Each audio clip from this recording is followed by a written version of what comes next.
What's going on, everyone? 2015 was sort of an interesting year for gaming. There was some good games, some bad ones, and some diamonds in the rough. And for me, this is my personal top 5 list of games that I enjoyed for 2015. Now, your game might not be on the list. Either I didn't get a chance to play it, or I didn't enjoy it as much as you did, or the other games took priority over those games. Without further ado, let's get started.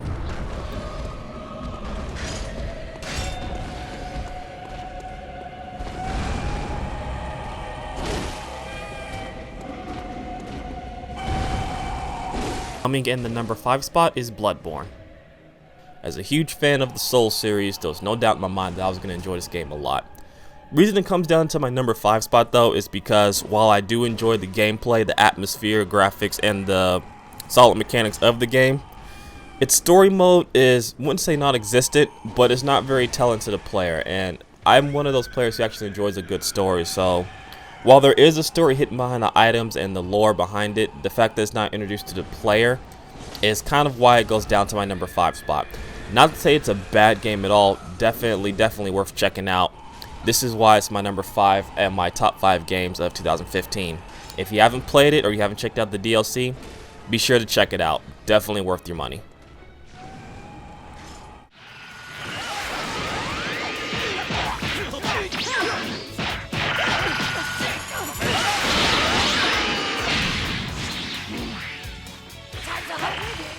Dragon Ball Xenoverse. This game is a lot of fun and I urge you to pick it up. This game deserves my number 4 spot just for the fact that 1, it's Dragon Ball, and 2, it finally gives us creative character, and while it's not the best creative character in the video game, it's a really good start for future titles. And the fact that it actually tries something different with the story mode. We all know what the Cell, Frieza, and Majin Buu saga is, but at least they tried to incorporate something different for those who are fans of the series as for those who are new to it as well.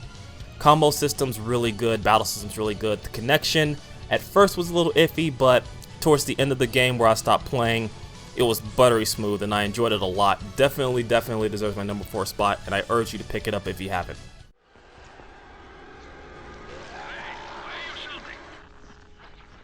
I'm shouting because this fucked up infected motherfucker with guts hanging out of his mouth just spit a bunch of toxic snot at me.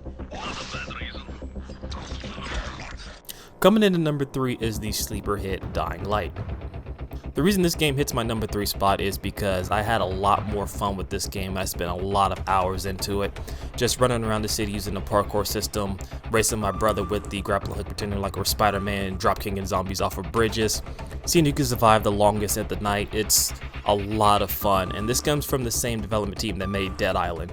But when you play this game, you realize that Dying Light is what Dead Island should have been.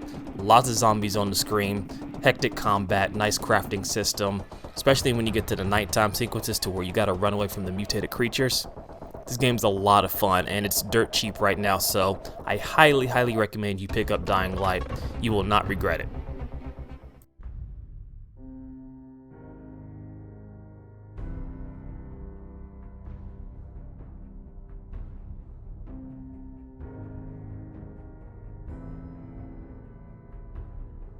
Coming in at the number 2 spot is Fallout 4, and while this game only came out recently, it stood out above the rest of 2015 simply because of just how much care was going into the game. Yes, it has some technical issues, but at this point, every Bethesda game does. The characters, the storyline, the side quests, a lot of it's just overall good and just tops above the rest on this list because of what you can do and how much there is to do in this game. I enjoyed it a lot. If you're a fan of Fallout series, you'll already picked this up and played it. If you haven't, I urge you to at least try it out. A lot of fun, definitely worth the money.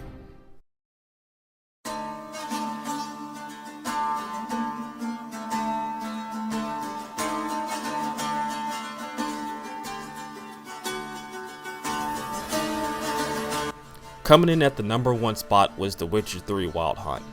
And if you've seen all the reviews, you've seen the awards, video game awards, if anything you've seen on The Witcher 3 Wild Hunt, you have to play it to know exactly why people think this is Game of the Year material or why it won Game of the Year. Everything from the story, the gameplay, the characters, the quests, the side quests, the atmosphere, everything about this game just blends so well together that you can tell that a lot of love and care was put into it for the gamers. And I think that's exactly why I love this game so much. It's because it embodies everything that a video game should be.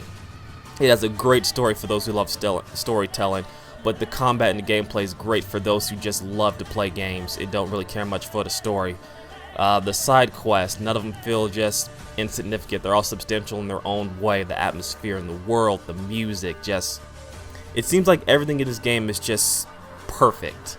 And it's hard to say that about something that's perfect, but I feel as though if we had to give something that was perfect in terms of video games, Witcher 3 Wild Hunt would be that standard of perfect.